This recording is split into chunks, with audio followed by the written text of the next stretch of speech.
Hi guys, this is my presentation for my language arts research project. My topic was about if social media networks would damage users' privacy and personal information or not. Okay, let's start with a brief outline of what I'll present to you in this video.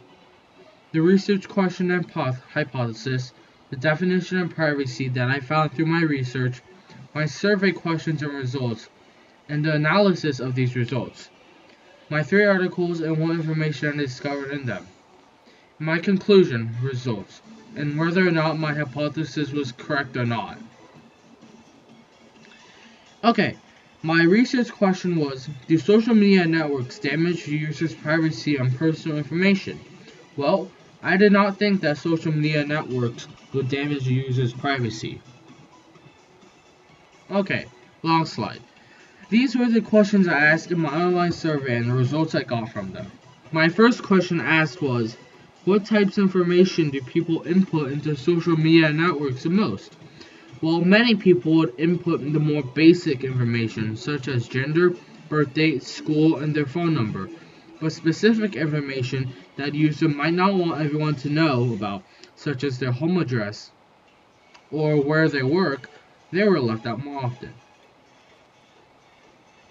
Next question was, how secure do they feel about giving information to these networks?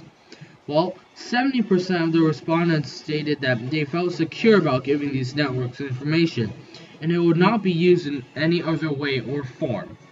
Next question was, if they felt like these networks would use the information to their own benefit.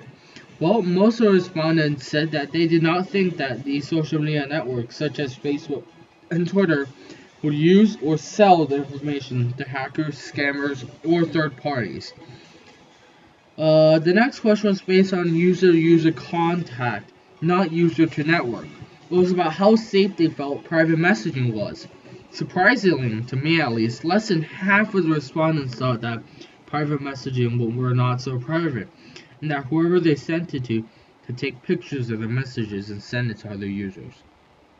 My last question was how safe and secure they thought giving the information to the networks were. 70% of the people believed that posting information to these networks in general were not safe at all. Notice the difference in question 2 and 5.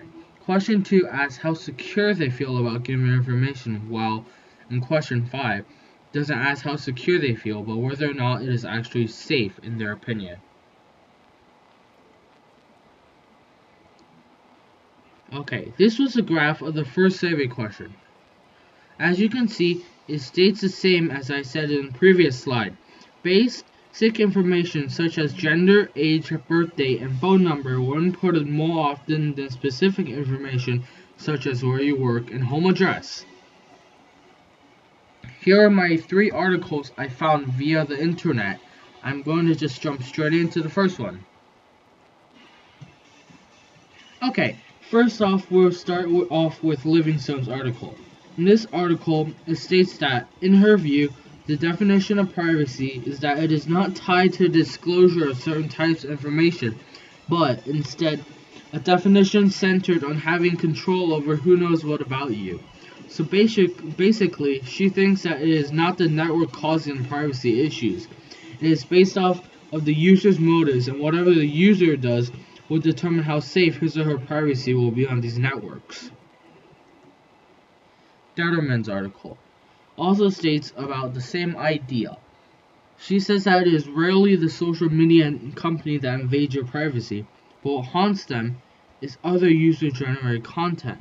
For example, information that people themselves, or friends, and other users might post about them. She basically states that it is the users causing trouble upon the other users using the network. The network itself is not causing the privacy issues, but it's the users on the network causing issues. In NC's article, the third and final article that I read, it states that there are a number of scammers of social media networks who may try to steal a user personal information, and because of the way social media works, it's often difficult to realize when a scammer is attempting to steal your personal information. This is also basically going along the same topic.